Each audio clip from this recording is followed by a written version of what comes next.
Ako, thank you po. Maraming salamat. Magsiupo muna tayo at dahil baka ganahan ako at medyo ilang oras itong speech ko na gagawin. Papasalamat ako kay ating kalihim ng Department of Foreign Affairs na si Secretary Ricky Manalo sa kanyang pagpakilala sa akin. Nais kong ipakilala sa inyo yung mga nakaupo dito sa stage na kasama naging formal delegation ng itong visit namin dito sa Czech. Nauna ang Germany, napunta muna kami sa Berlin. Tapos tumuloy na kami rito sa Prague para, yun na nga, makipag-usap at makipagbisita para naman, baka sakali, meron tayong makuha dito na makakatulong dun sa amin. Kaya papakilala ko po sa inyo ang ating Senate President Mig Zubiri.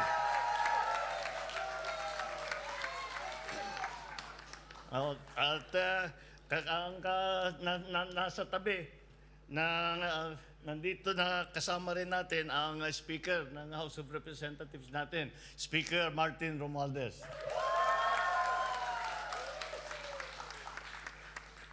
At nakilala nyo na ang ating ambassador, nakilala nyo na si Secretary Ricky Manalo. Papakilala ko, kasama rin namin ang isang cabinet secretary pa, the Secretary ng Department of Agriculture, Secretary Kiko Laurel.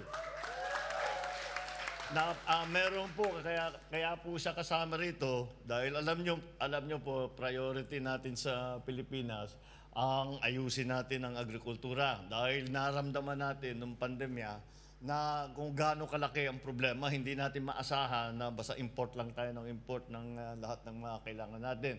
At nung natigil ang pagbiyahe, nahirapan tayo sa atin. Kaya ngayon, ginagawa namin ang lahat. Kaya sinama ko si Secretary Kiko, sinama ko siya para... kanina, buong araw, nasa bakahan siya. Hindi ba? Dairy farm at saka cattle farm. Tinitignan niya kung ano yung pwede para dito sa... baka yung mga teknolohiya na pwedeng dalhin sa Pilipinas. At nandito naman, alam niyo po, ang pinakabago na departamento sa kabinete at sa executive department ay ang Department of Migrant Workers. At yan po ay para sa inyo. Dahil ito ay bilang pagkakakilala at sa halaga ng ating mga OFW. At alam nyo naman po, ay talaga naman, kung hindi po sa inyo, ay maraming beses na siguro baka lumubog sa Pilipinas, pero kayo ay nandiyan pa rin. At hindi nyo kami, ramdam namin na naiiwan sa Pilipinas, ramdam namin ang sakripisyong ginagawa ninyo, ramdam namin ang tuluyang pagmamahal ninyo sa bansa. Kaya gumawa po tayo ng Department of Migrant Workers. At ang representative po ngayon ay si Undersecretary Kaktak. At siguro, kumpletuhin ko na ang pagpakilala.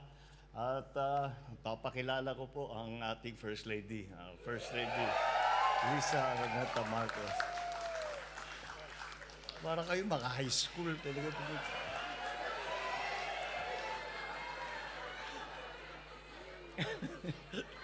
Talaga Pinoy, no? Masyadong romantic. Di ba?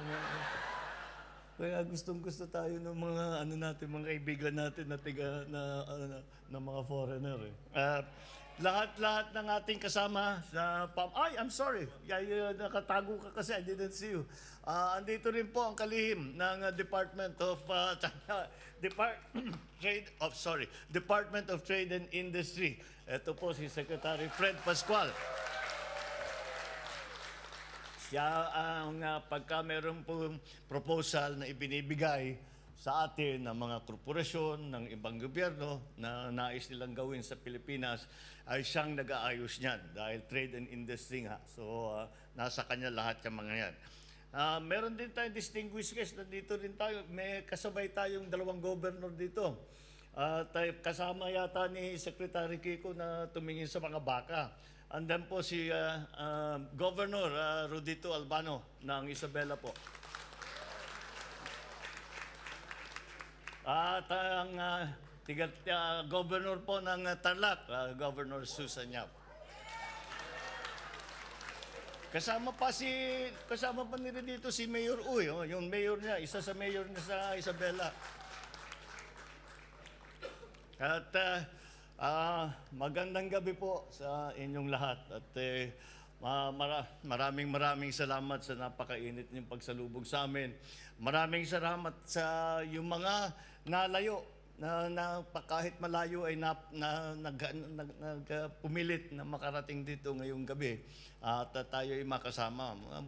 Mabuti naman at nakarating kayo ay para magkaroon naman ng konting saya at maramdaman ninyo ulit ninyo yung parang ay tayo ay nasa Pilipinas. Ito po ang ating mga opisyal na sinasama natin kasama sa ating pamahalaan ay sila ay tumutulong at ginagawa ang lahat ng pangangailangan ng ating mga ginagawa. Dahil maraming pagbabago po maraming pagbabagong nangyari mula nung COVID at iba na ang mundo. Nag-iba talaga yung mundo. Kaya naman ako siguro nababalitaan ninyo ay ikot at pumupunta kung saan-saan para sasabihin may kailangan magtulungan tayo. Kaya't napadpad kami na nga sa Berlin, saan-saan na kami napunta at nandito kami ngayon sa Czech Republic. Kasama rin sa aking delegasyon ng mga miyembro ng pribadong sektor na nandito para batiin kayong lahat. Maraming salamat sa inyong pagbibigay ng oras sa ating pagtitipon. Marahil ang karamihan po sa inyo ay lumiban pa sa inyong mga trabaho upang makadalo. Hindi bale, kilalang-kilala ang Pinoy, babawi sa overtime yan. Marahil ay mayroon din pong dumayo at tumuwid mula sa ibang bahagi ng Europa para sa ating pagtitipon ngayon. Lubos ang aking pasasalamat sa inyong malugod na pagsalubong at pagsuporta sa amin. Hindi ko po malilimutan ang araw na ito, ang gabing ito na nakasama ko kayong lahat. Ang pangunahing pakay ng aking pagbisita sa Europa at itong bisita na ito ay magpalago ng pakikitungo ng Pilipinas sa mga bansang Germany at Czech Republic at mapalawig ang ating kooperasyon sa iba't ibang aspeto. My dear countrymen, the Philippines wants to expand our frontiers and our opportunities, including and as far as the center of Europe. This is the reason we have traveled a great distance from Manila to learn about this country, to meet its government, its people, and get to know the wonderful Filipino community. Minabuti ko pong pumunta sa Czech Republic upang matupad ang tatlong hangarin ng ating pamahalaan. Una, mapagtibay ang ating pakikipagkaibigan sa ating mga katuwang sa Europa upang masiguro ang kapayapaan at pag-unlad. Pangalawa, palawakin ang ating komersyo at kalakalan. At pangatlo, maitaguyod ang kapakanan at kaligtasan ng mga manggagawang Pilipino dito sa Czech Republic. Ayon sa mga layuning ito, nakipagkita ako sa mga leader ng Czech Republic, kina President Petr Pavel, Prime Minister Petr Fiala, at sa mga punong lupon ng kanilang mga mambabatas. Senate President Milos Vystrčil at Speaker of the Chamber of Deputies, pa yung katumbas ng Speaker of the House natin, Speaker of the Chamber of Deputies, Markéta Pekarová-Adamová. Ang aking pagbisita sa Czech Republic ay isa ring pagkakataon para makapag-akit ng mas maraming trade at investment dito para sa atin, para sa bayan natin, para sa Pilipinas. Maliit pa lamang ang komersyo natin sa bansang ito, ngunit naniniwala akong napakalaki ang potensyal nito. At marami po kaming nakita na talagang pwedeng makipag-partner dito sa Czech Republic dahil dati, ang iniisip natin, yung Europe, malayo sa Pilipinas yan, hindi natin masyadong pinapansin. Dahil, nasa Europe yan, hindi talaga kailangan. Ngayon, iba na may teknolohiya na. Ang teknolohiya, parang baliwala na yung malayo. At iba na yung mundo. Talaga naman lahat ng tao, tatrabaho kung saan-saan. Pero nangunguna siguro dyan mga Pilipino. Pero ganun na rin talaga. Siguro gumaya na sa atin yung mga ibang bansa. At naghahanap ng trabaho dahil kagaya ng akin nasabi, hindi na yung layo, yung distansya ay hindi na naging importante. Kaya mo pa rin magtrabaho, kaya mo pa rin paminsan-minsan umuwi. Na hindi kasing hirap kagaya ng dati. Meron din po kaming ginawa yung parang tawag namin business forum. Meron kaming business forum na ginawa kaninang umaga. Kasama ko ang isang Philippine business delegation mula sa Electronic Manufacturing Services. Ito po yung gumagawa ng silicon chip dahil marami po tayong ine-export silicon chip. Isa tayo sa pinakamalaking gumagawa ng silicon chip. Kaya kasama ko sila. At saka yung IT Business Process Management. Ito po yung call center. Sa iba-iba, mga iba pang klaseng call center. Pero binabago, maraming pagbabago. Kaya tinignan namin dito kung ano yung pwedeng dalhin doon sa Pilipinas. Hangad ko na marami tayong mahihikayat na mga negosyo at negosyante at kumpanya ng Czech Republic na magpundar ng planta sa Pilipinas o magtayo sa Pilipinas ng kanilang Maintenance and Repair Operations Hub. Yun po yung para sa mga eroplano. Medyo sumisikat tayo diyan sa ganyang klaseng trabaho na tayo dinadala sa Maynila ngayon. Gusto nilang mag-expand hanggang doon sa Clark.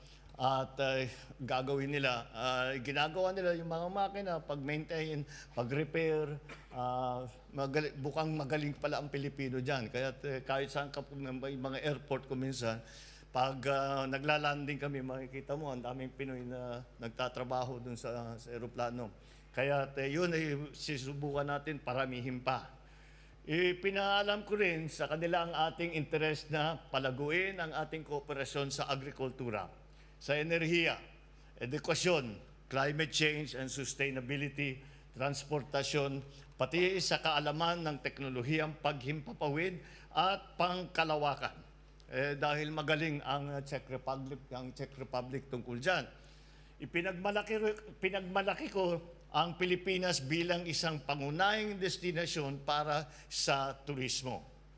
Hangad natin na mas marami pang turista mula sa Czech Republic ang makabisita sa Pilipinas upang makita naman nila ang napakagandang mga isla sa ating bansa at maranasan naman nila ang mainit na pagtatanggap ng mga Pilipino sa ating mga bisita. Sana po ay hiyakatin ninyo ang inyong mga kaibigan Czech para bumisita naman sila ng Pilipinas. Meron nga kaming sinimula na programa. Kapag magbalik-bayan kayo, pag uuwi kayo at bibisita kayo, Pasko, may kasal o kung ano man, may graduation, basta't may event, magsama kayo ng tiga rito para makita nila na napakasaya sa Pilipinas at maikwento nila sa mga kaibigan nila. Dahil alam naman natin, madaling ipagmalaki ang Pilipinas eh. Napakadaling, napakaganda ng Pilipinas at ibang klase ang Pinoy. Kaya hindi tayo, kahit ano pang mangyari, hindi tayo mapapahiya. Kaya dalhin ninyo sila para maparami ang pupunta sa atin at dadami at magiging mas aktibo ang ating tourism sector. Nalaman ko mula sa mga leader ng bansang ito na tunay na hinahangaan at pinaghahalagahan ng Czech Republic ang ating mga OFW at sa inyong talento at talino sa iba't ibang larangan. Dahil andito ay nais pang mag-imbita ng Czech Republic ng mas maraming overseas Filipino workers upang punuin ang kanilang kakulangan sa kanilang manggagawa sa ibang industriya, sa manufacturing, sa transportasyon, sa agrikultura, sa healthcare. At iginiit ko sa pamahalaan ng Czech Republic ang kahalagahan ng proteksyon naman at seguridad ng ating mga OFW. Nabanggit nga ni Ambassador, dati ang tinatanggap ng Czech Republic ay 5,000 na Pilipino kada taon. Ngayon, tinaas nila ang quota natin magiging 10,300 bawat taon. At sasabihin, ipapaliwanag ko sa inyo kung bakit. Ang dahilan kung bakit tinaasan nila yon. Unang-una, nangangailangan sila ng manggagawa. Ngunit, bakit inuuna lagi ang Pilipino? Inuuna lagi ang Pilipino dahil kayo na nandito na, nagpakita kayo ng inyong husay, ng inyong sipag, ng inyong galing. Kaya naman, hindi ko na ginawa ninyong madali ang trabaho namin. At pag sinasabi ko, yun ang, basta Pinoy, yun ang pinakaunang gusto namin. Yung iba, sige, pwede na rin, pero kung pwede, Pinoy. Kaya't, totoo yan. Kahit saan ako pumunta, hindi lamang dito sa Czech Republic, hindi lamang doon sa Germany, lahat ng puntahan ko, pati yung mga conference ng mga ASEAN, ng mga EU, mga European Union, pag nakausap ko ang mga leader, lahat sinasabi, pwede ka magpadala pa ng tao rito, sa Saudi Arabia, sa UAE, lahat, sa Dubai, lahat, ganun pare-pareho ang naririnig ko. At kaya nga, bakit naman? Bakit kaya ganun? Dahil nga, ang ganda ng inyong performance, kinahahangaan kayo ng inyong mga kasama. At bukod pa sa paghahanga, ay napamahal na sa inyo. Dahil masyado raw mabait ang Pinoy. Sabi ko, alam ko naman yun totoo talaga yan. Pero ngayon lang natutuklasan ng buong mundo kung ano ba talaga ang kultura ng Pinoy, ang ugali ng Pinoy na napakaganda. Inimbitehan ko ang ating mga kaibigang Tseko na lalong pagtibayin ang kanilang sistema para na protektahan ang karapatan at kapakanan ng ating mga OFW at iba pang foreign workers dito sa bansa, sa pamamagitan ng pagtaguyod ng formal na kasunduan sa labor. Inatasan ko ang ating Department of Migrant Workers na pagtingin ng pakikipag-usap sa kanila at sa mga kanilang katapat sa Ministry of Labor and Social Affairs upang masiguro ang kaligtasan at kapakanan ng ating mga Filipino nationals at ating mga Filipino workers. At nais kong ipaalam sa inyo na may matagumpay na nalagdaan ang DMW at ang MPB, ang joint communique kahapon sa Prague Castle upang itaguyod ang formal na mekanismo na pagdadialog sa larangan ng paggawa.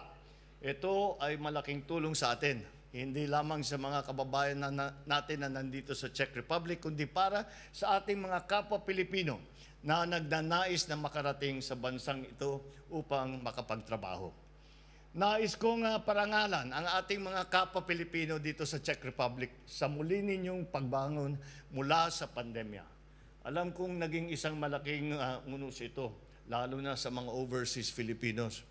Hindi lamang dahil sa banta nito sa pansariling kalusugan, ngunit sa di sadyang pagkahiwalay natin sa ating mga minamahal sa buhay ng ilang taon dahil sa mga lockdown at mga limitasyon sa pagbiyahe.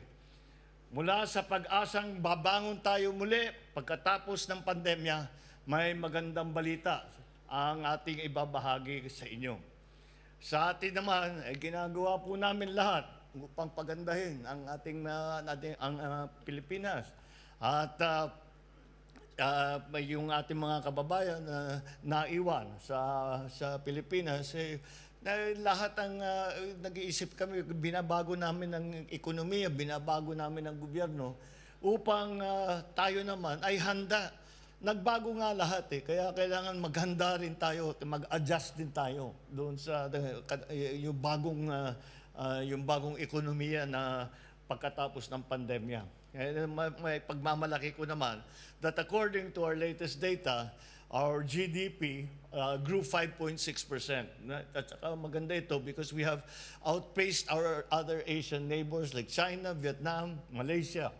It's proof that the Philippine economy is getting back on its feet, again after reeling effects of the pandemic. Bilang pasasalamat sa patuloy na suporta ng ating mga overseas Filipinos sa Czech Republic, sa inyong pagsusumikap, sa inyong mga trabaho, para maiangat ang estado ng inyong mga pamilya sa Pilipinas, kasama na ang buong bansa. Ako at ang ating mga kasamahan sa kabinete ay patuloy na nagpupursige na iahon ang ating bansa. Ito ang pangako ng bagong Pilipinas na aming inilunsad noong Enero. This is my commitment to provide our society with a principled and accountable and dependable governance to attain better future for all Filipinos. Pinagbubuti namin ang aming serbisyo alang-alang po sa inyo at alang-alang sa masaganang kinabukasan ng bawat isang Pilipino. At sa pagsapit ng 2025, hangad kong matupad ang pangarap natin na maging upper middle income or high income economy. Ipinapangako ko po sa inyo na sisikapin pa natin na lalong pagandahin at palaguin ang ating ekonomiya dahil ito ay karapatan ng bawat Pilipino. At kayo, aking mga kababayan, ay nagsisilbing inspirasyon. Kayo ang inspirasyon namin na mga taga-gobyerno upang ipagpatuloy ang aming ginagawa, ang aming trabaho. Kaya po, narito sa Czech Republic para paigtingin ang pakikipag-ugnayan sa kanila sa larangan ng seguridad, kalakalan at ekonomiya. Muli, maraming salamat po sa inyong lahat, sa inyong malaking ambag sa pag-angat ng ating minamahal na bansa. Naway tayong lahat ay sama-sama kapit-bisig sa pag-unlad ng ating bansa. Mabuhay! Mabuhay ang ating mga overseas workers! Mabuhay ang bagong Pilipino! Mabuhay ang bagong Pilipinas! Maraming salamat po at magandang gabi po sa inyong lahat.